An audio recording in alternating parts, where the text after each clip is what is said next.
didn't have to knock me out, but I'm still holding the throne. You'll never know till it's over. So pretty it hurts. Just beware of. I'll let this guy here introduce himself. For some of you, he probably doesn't need any introduction. He's been hanging out on my channel down in the comments section quite a bit. He has a pretty cool YouTube channel of his own talking about prison stuff, but I will let him do his own introduction. Hi, this is Talks Prison, and prison in Missouri in 1987. Well, I got arrested in 1987. I didn't hit the prison until 1988. Spent 29 years and got out in November 2016. How long did you do all together? 29 days, 29 years to the day. To the day. Exactly. Yeah. That's a long time, man. That's a really long time. Well, I did 11, and, you know, I've always wondered about what it would be like to do that much time. I've never wanted to do that much time, but I've always wondered how that would impact an individual. I mean, just doing 11, I know for me, technology changed a lot. Society changed a lot. It seems like everybody's a little bit more sensitive than they used to be. But a lot can change in almost 30 years. I always wanted to do life with somebody who had a number. You know what I mean? Yeah. Somebody who had like 10 years or 11 years. It's one of those things where, I mean, you got an out date, you know, you're going to get out eventually. Sometimes it seems like it's a long way out. You know, when you first go down, it feels like there's no light at the end of the tunnel. Like, you know, you have a date, but you almost don't care because it's so far away. It doesn't seem real. You know what I mean? I can't imagine just having an indeterminate sentence where you see a parole board, but you don't know if you're going to get passed or not. You know what I mean? I was kind of way, you know, I just took each day as it was. You know, you almost got it, you know, you just go about your daily life. Yeah, for real. You just get in a routine and you just got to take it one day at a time. If you think about what could be or what could happen, but isn't there, then you're just kind of living in a fantasy. And I used to see guys get caught up, guys who had an L after their sentence, you know, 25 to life or 40 to life or something like that. And they would get all excited about the parole board. And a lot of them were Christian guys. And some of them were like, hey, you know, God told me that I'm going to get out this time. And then they'd get passed for 10 more years and they just looked crushed. You know, that's a hard thing. I've seen it destroyed. Yeah. I couldn't imagine. I couldn't imagine feeling like you were going to get out. You know, you went through your programs and all that, and then you get passed. So was that the first time you went to see the parole board, or were you passed before that? That was my sixth time. Sixth time. I went up 60 before I got dead. What was that like? When did you see him the first time? Was that, how many years did you have to do before you saw the board? 13 years. And I pretty much knew they was behind me, you know, the first time. So I get up there and there's three people, and one's just watching you. The other one's talking Naya, and then you have another one. She was just talking all bad, you know. You've been in all these fights and this and that. And I tried to tell her I came to prison when I was young, and I went to the worst one in the state. So, you know, what do you expect? You know. Yeah, I mean, you gotta fight. I was causing these fights. Yeah, you gotta fight. When you go in that young, you went in when you were 17, and so you faced a lot of the problems that I had when I went down. You know, you're young, people think that they can take advantage of you. They're going to try you out. It's one of those things. If you don't fight, then all that time you got to do, and you had a lot of time to do. You had an L after your sentence, so you don't want to be putting up with that stuff for your entire stay. And that's what happens if you don't stick up for yourself. When I first got there, I was just like a little farm boy. I was scared and everything. And I seen all this violence going on around me. And it just came to my mind. I don't know if I'm ever getting out.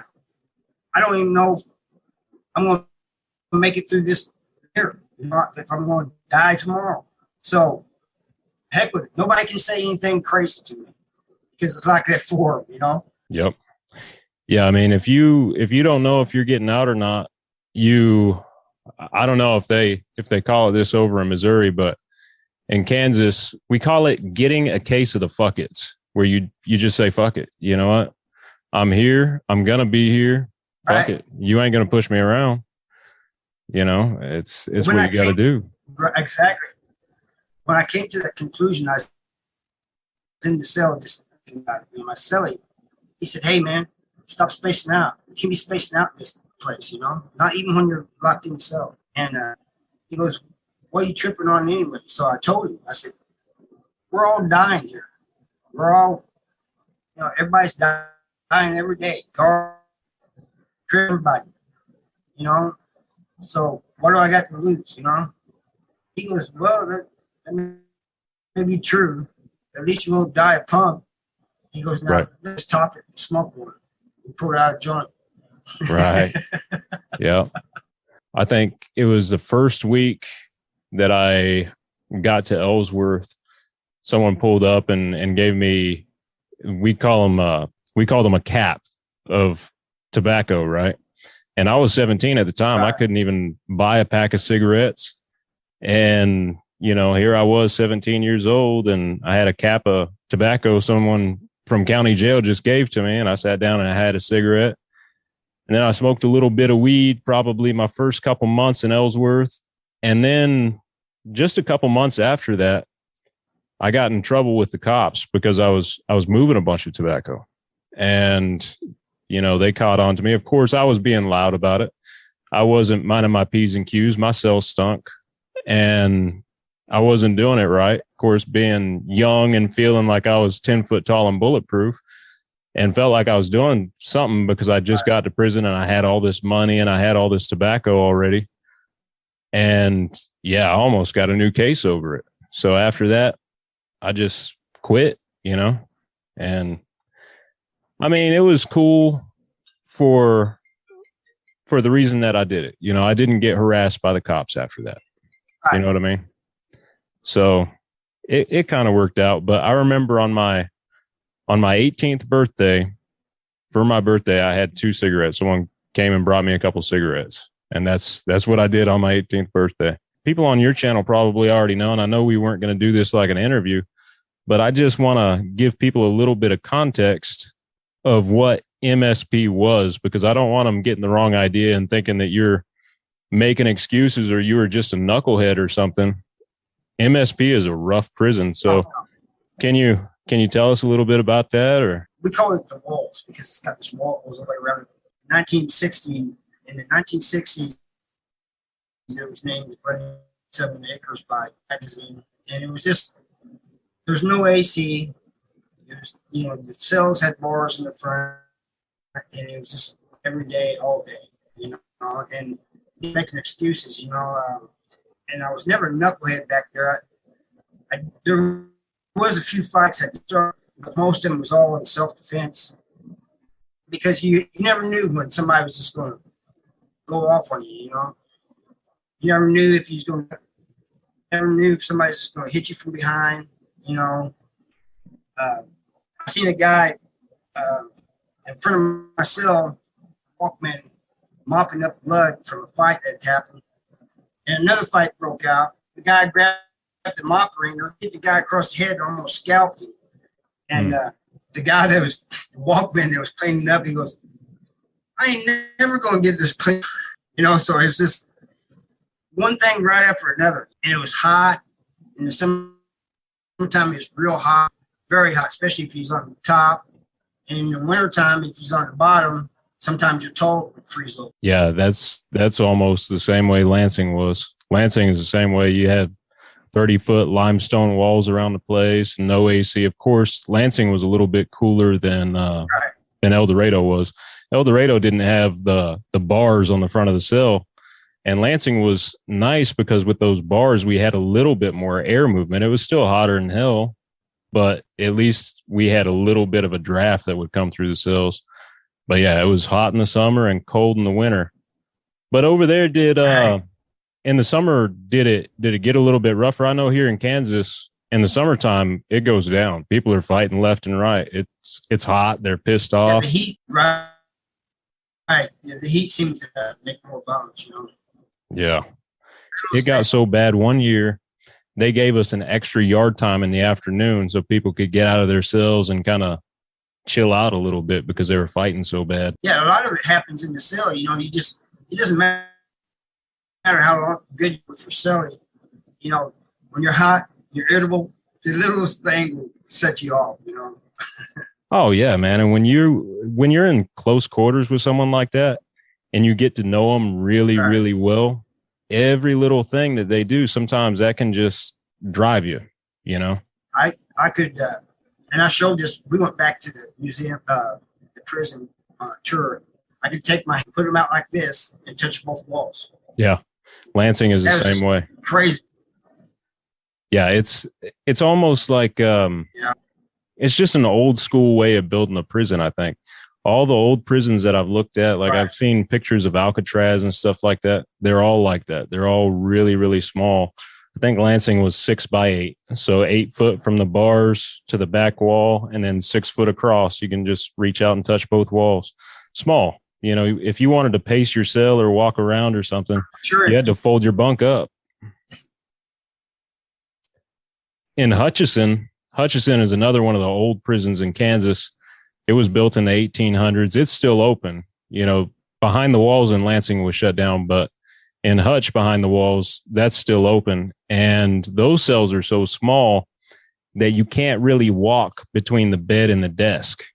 You can't pace the cells in Hutch. It's so small. And they tried to move the Supermax in Kansas because, you know, El Dorado was Supermax when I was there. But then about the year I got out, around 2018, they tried to move the Supermax to Hutch. And then the feds got involved and said, no, you can't make this a Supermax facility. Those cells are too small. You can't double bunk guys in there because they started double bunking Supermax here.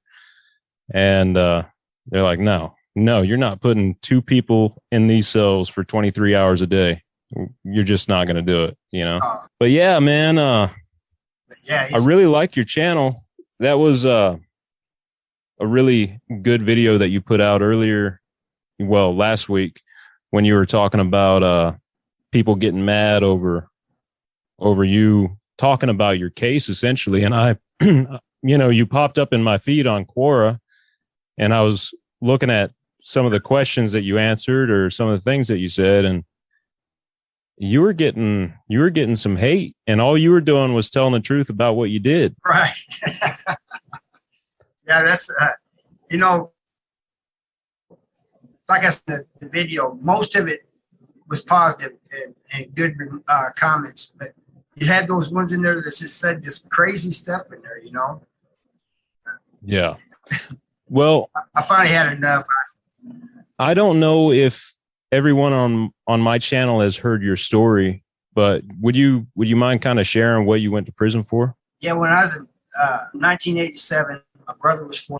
I had a distant cousin that was 22, and he was always beating on my brother and stuff, and then, you know, just picking on him, and that's all I thought it was at first. Then he was aiming guns at him, and I found out about the abuse. I told my parents. My mom didn't. She thought because I hated the guy, I was just making this stuff up. He wasn't coming forward, you know. He was, I wouldn't have told you if I, you know, I thought he's going to tell everybody. I told a retired guy who was a friend of the family, and he just turned around and told my parents. And they just got mad at me. I took matters in my own hand, you know, and shot the guy. You know, but I got a life sentence. That is kind of my own fault because they offered me 25 years. And, you know, they charged me with murder and everything, but they charged me with armed criminal action too. And they offered me 25 years. But I tried escaping, so they took that off the table. So I didn't know that you tried to escape. That's kind of crazy. Yeah, from Phelps County Jail. Oh, I got you. That's tempting, man. Yeah. Especially when they're constantly transporting you. I thought about, booking it a couple times because I was looking at a large amount of time for what I did. But I find it really interesting that there are so many parallels between our two stories and why we went to prison. A lot of folks on my channel know that I shot a guy that was an alleged pedophile. Now, I used to not talk very much about that because I didn't want to get a defamation of character suit. But as it turns out, you can't be sued for talking about a dead guy. But for me, it was a very similar thing. You think that you're doing what you need to do at the time. Right or wrong is not what it's about. It's something that you feel strongly about, and you see something going on and nobody else is doing anything about it. And you feel like you need to do something. Right. It's not glorifying it. It's not saying, hey, look at me. I'm this badass tough guy. It's sometimes you just have to do what you feel you have to do. Yeah, I don't want anybody to feel sorry for me, because the fact of the matter is, it ain't that I never should have went to prison, because I took a life. That's against the law. Right. The thing of it, I didn't stalk him and hunt him down like they was trying to say I did. But yeah, I know what I did was not right, but I regret what I did. I will never regret protecting my brother. Yeah, that's the thing. There are things that I'm okay with going to prison for. And once again, it's not justifying it, and it's not saying that's the right thing to do or the right way to be. It's how I am. And there is some stuff like doing something stupid, getting busted with some dope or something like that and losing half my life over that. I'm not cool with that. But if I go to prison because I'm protecting someone that I care about, I'm all for that. I'm okay with that. I can go do my time and sleep well at night. Yeah, the person that you protected is still alive, Right. That's the way I, but these people that was on core, they got, one of them got talking about how pedophilia should be legalized and everything. I just had enough, and that's why I made that video. Yeah, it's a weird subject, man. We live in some pretty crazy times. We're both from the Midwest, and I'm assuming that you were brought up according to traditional values. I know I was, and right's right and wrong's wrong, and that ain't right. I can't say that any other way. I'm not okay with it. I don't like it. And I'm never going to agree with the view of people who say it's a sexual orientation. I'm just not. Oh, yeah. It's not. I don't know how you can even say that. I want people to understand is, like you said, I'm not glorifying this. I'm not bragging about it. And I'm not trying to get other people to do that. You see somebody that needs protecting in your family or something, try to, go other options besides what I did, Right. Don't use that as a last resort, I'm telling you, because it's no good, it hurts everybody. Well, yeah. And you were talking on there about how your brother passed away while you were locked up. And for me, I lost my father while I was locked up. And while I believed in what I did at the time, I would give anything to have my dad back or to have been there when my father was on his deathbed. My sisters were there for him. My mom was there with him when he was in the hospital. Everyone was there but me. And the last thing that he did before they loaded him up in the ambulance, he told a paramedic, he said, "Hey, you guys got to get me fixed up and get me back home because tomorrow's visitation and I'm supposed to go see my son." And that man, he cared about me with his dying breath, and I couldn't be there for him. And it's not just how I was affected by that, but the man I shot had a family. You know, he had a mom and dad, he had a sister, and they never did anything to me. They never hurt me, but what I did hurt them. It affected Right. them. It affected the community. Now, you know, this high school that I went to back in the day, they didn't have metal detectors. They didn't have any security. They didn't have anything like that. But shortly after I got locked up, now these kids are getting patted down. They have to go through metal detectors. They have a school cop that harasses them because they felt that teens were being violent. And I feel, I know school shootings and stuff have a lot to do with that, but I also feel that I lent, you know, to that paranoia. I see what you're saying. Yeah, you're right. You know, and I said this in one of my videos too. The guy I shot, he had a sister, two sisters, a brother, a family, and they don't believe that about their brother. You know, they don't think he was a mean guy or anything. You know, but he was. But you can't blame them for. You know, they loved their brother. You know, so they was hurt too. So you can't blame them for that, and I don't blame them for being mad at me. You know, I'm not mad at them about that. You know, I try to explain to them. I can never be angry. You know, you have to do what you feel is right in any given situation. But the other side of that is nothing happens in a vacuum. You know, you can't do something that is only going to affect you. Someone's going to be affected by it. And that's the other side of it. And I didn't even think about it because I was 17, you know. I didn't even think about how many people it was going to affect, you know. I didn't even cross my mind until after the fact. And then I just started seeing how many people it affected, you know. And even years later, it still affects me. And I'm like, man, you know, I missed it. Like you said, the community too, you know. Yeah. The little small town I was from, grew up with, it changed their whole views on a lot of things. Not just me and the justice system, but still it affected everybody. Yeah. Yeah. I mean, there's always those ripple effects that are going to affect people that you never even thought of. But then there's also the effects for your loved ones and stuff like that. You know, my mom, the year I went to prison, my mom had a horse, and they had a parade in town, you know, and everyone around here, they'll take their horses and stuff through the parade.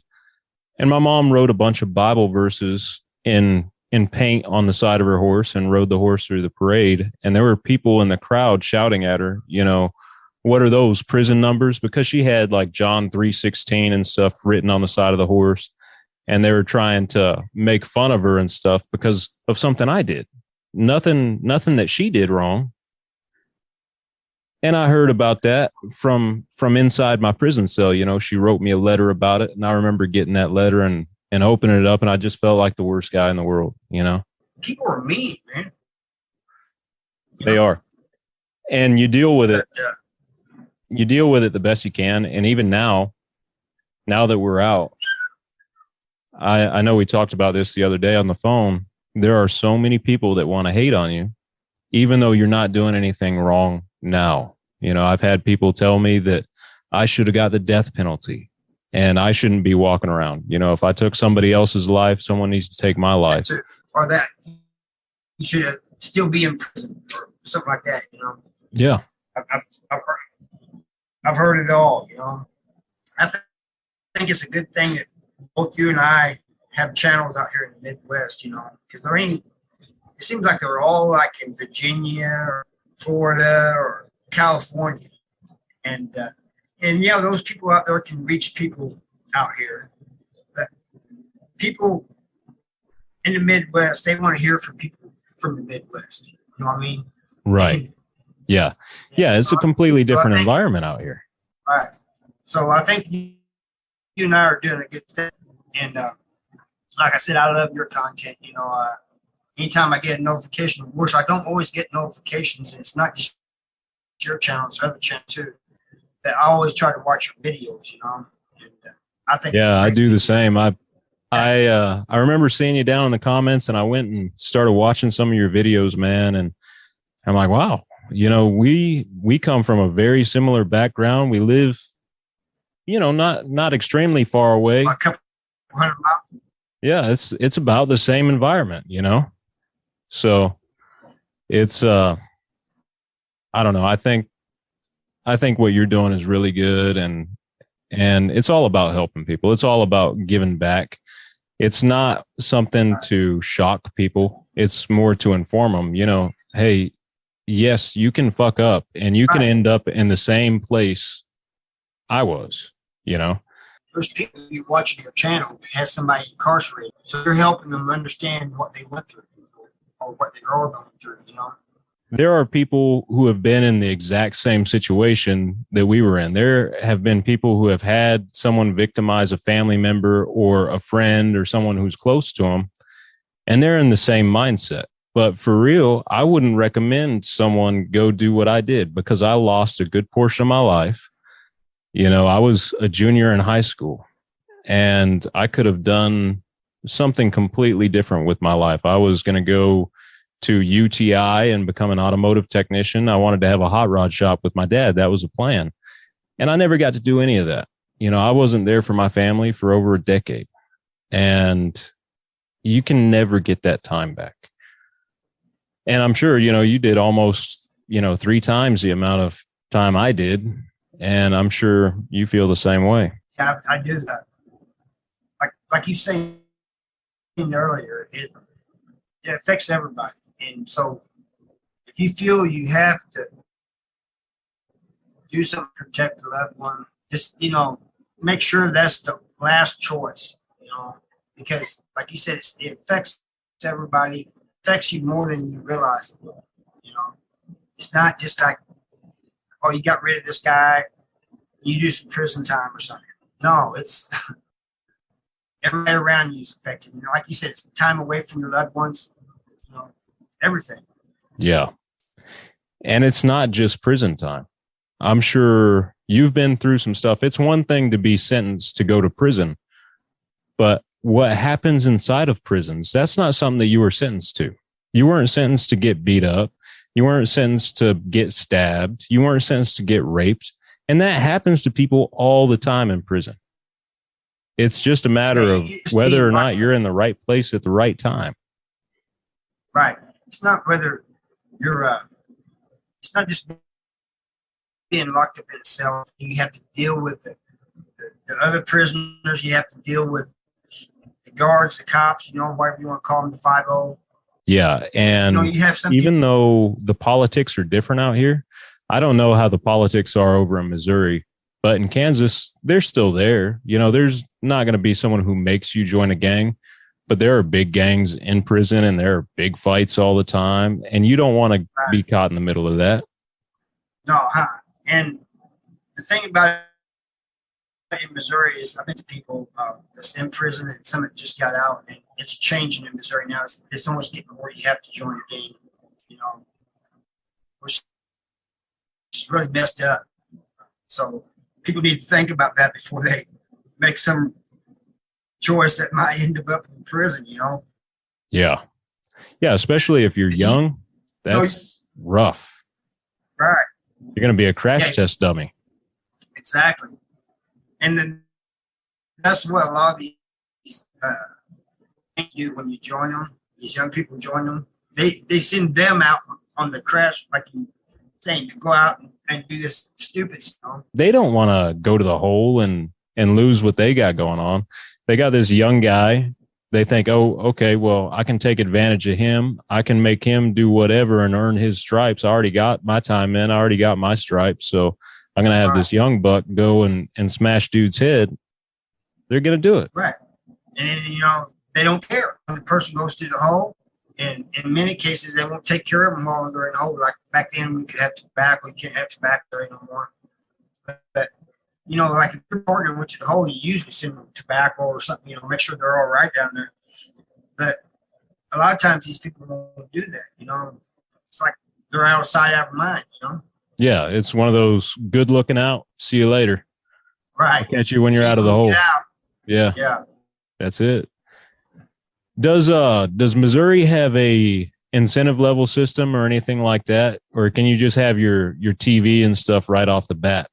They do it in Potosi. You mean where you had to slowly get your stuff? Yeah. Yep. See, Potosi is a punishment camp in prison. And when you go there, you start out in the hole. And they got these different levels you go through. And each one you get a little bit more red.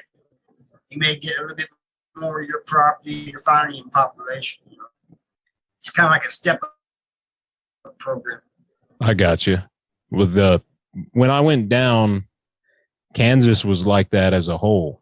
You started out in RDU, which I'm sure you guys have something that's like RDU, a diagnostic facility. But in RDU, you couldn't have anything. All you had was hygiene stuff, and you could write 2 letters a month. But beyond that, you didn't have anything coming. You couldn't buy canteen. You couldn't make phone calls and stuff. And then you get your level 1, and then you can order canteen and you can make phone calls to your immediate family. And then when you get level 2, you can buy your electronics and buy more canteen and stuff like that. So that's what I was curious about, because what they'll do in Kansas, they'll catch a guy who's coming straight out of RDU who doesn't have anything and can't have anything. And they'll just send him on a dummy mission because he doesn't have anything anyway. But then it takes him longer after he gets out of the hole to get all his stuff. But a lot of guys will do 5 years, 6 years. I've seen people go as long as 7 or 8 years without ever getting their electronics because they get sent on these dummy missions every time they get out of the hole. They've been doing it that way since they got out of RDU. That's crazy. Posey's the closest thing I can think of is got that we're talking about. But yeah, we have the diagnostic centers, but a different prison. After you get and they send you to prison, they send you to a diagnostic center first. And they got like 3 state now. And that's where they evaluate you and decide where they're going to send you and everything. Right. But I don't think you can have, if I remember, have too much there. You can't have a TV and that. It's only after you get sent to the regular prison. When you first got to prison, if you were behind the walls, I'm guessing you were max custody, right? Yeah, it's the maximum prison, yeah. Now, they did have a little section outside the prison. It's like a fenced-off area. That was called the L Hall, and it's for people that was, it's going to be released. But the main part, yeah, it was. And they had a section in it that they called Supermax, which is where they just put you in there with like this paper gown. Yeah, we have those here, and those are called MRA cells. Those suck. Oh, was they? Mm-hmm. Supermax here is just 23-hour lockup. Basically just like being in the hole. But if you get in trouble, like serious trouble, like it's too much for the hole, they'll put you in an MRA cell, and they can only hold you there 72 hours legally. And you're basically in your underwear, and sometimes you'll be in a paper gown or in a suicide smock, but you don't have anything in that cell. You can't have a blanket. A lot of times you don't have a mat. You're just laying on a piece of concrete. It sucks. It's funny you're talking about the cops. I was just thinking about this story that a friend of mine that I did time with named Billy, he was telling me this story the other day. Well, not the other day. He tells this story all the time, but he was in Lansing behind the walls at one point too. And whenever in Lansing, whenever the cops do rounds, someone will call it out at the front of the run. You'll hear them say on 1 from the front or on 2 from the back. And there's this cop, he was doing rounds, and he was on the top tier. He was 3 tiers up, and he's doing rounds, and he got into it with a guy who was living up there, some dude who was up there in his cell. And for whatever reason, the cops started giving him a hard time. And so Billy is down on the bottom run. Billy's my buddy. And all of a sudden, this cop comes flying down the run from the top. The dude threw him off the tier, and he splats on the flag down on the bottom tier. And dude calls out, on 1 from the top, just like that, man. Hey, you guys called the bottom walk the flag too. Yeah. Right? Yep. Yeah, we sure do. That was something we were talking about the other day. We have the same terminology, it seems. Everybody on the West Coast, like you were saying the other day, they call the prison wine, they call it Pruno, and we call it hooch. and bottom run is the flag. It's kind of crazy how alike we are, but I suppose being in close proximity, you know what I mean? We're different states, but I think we're close enough together that the prison culture is very, very similar. It's something where I feel like if you went to prison in Kansas, you'd already know more than half of it. You know what I mean? How it works and the terminology and how people move, because all your stories seem really, really similar to what I've been through. Right. But I was going to ask you, and not to change the subject at all. I was just really curious, and I have a short attention span. So if I don't ask the question, then I'll probably forget about it. But you did almost 30 years. And I know after doing just 11, adjusting to life out here has been really tough. I don't know when you got out, but you seem really well adjusted. Has it been a challenge? Yes, it has. And not so much the technology aspect of it either, because I got used to that after a little bit. There's a lot of things in technology I don't know, but it's more just being free, adjusting to being free. I like in restaurants, I want to be with my back to the wall if possible. I don't like being in crowded stores. I mean, I'm a little antsy, start feeling on my waist. I mean, I really do, Yeah. So yeah, I'm the same way. I don't like people, especially people I don't know, being like really up against me, So I don't like crowded stores. I think the hardest thing for me was the culture shock, because it was almost like going to a different country. People out here, they have a completely different set of rules that they live by. And there, your word is what matters. How you carry yourself is what matters. But out here, it's not so much that. And out here, if somebody calls you a bitch, you don't necessarily have to bust their teeth in. You know what I mean? And I don't know about you, but for me, that's a challenge. But yeah, it's before you go to prison too, Like people thought a certain way, did things a certain way, and then when you get out, they're doing things differently. Like my stepdaughter thinks it's funny. I'll go across the street to talk to my neighbor. She thinks I should just message you, but I'm used to going over and talking to you. She goes, why? Well, you can just message you. And, but, I'm just used to, that's the way I was used to doing things. Right. And also, I think you go to prison, you kind of think the same way as when you went in. I mean, of course, you change your views on things and stuff in prison. You change as a person, grow up and stuff. But you kind of see things when you leave as when you went in. And so when you get out, it's like, even if you got TV and you can see things changing, it's still a shock to you when you get out, How have you been dealing with that? What have you done to make that easier for you? For me, it was a support system, having people around me that could help me out, you know what I mean, and keep me on the right track. Oh, same here. And I tell you something else. I didn't realize this was going to happen, but making these videos has been kind of therapeutic for me. Yeah, me too. I get that 100%. 100%. Especially the supportive community that we have on YouTube. I never thought when I started making videos that I would have so many people who genuinely cared about me and how I was doing and gave me so much positive feedback. I know. Yeah, I'm the same way. It was just, I thought, well, I'll just come on and help people, try to help people, try to educate people. I never knew that it was going to be helpful to me too,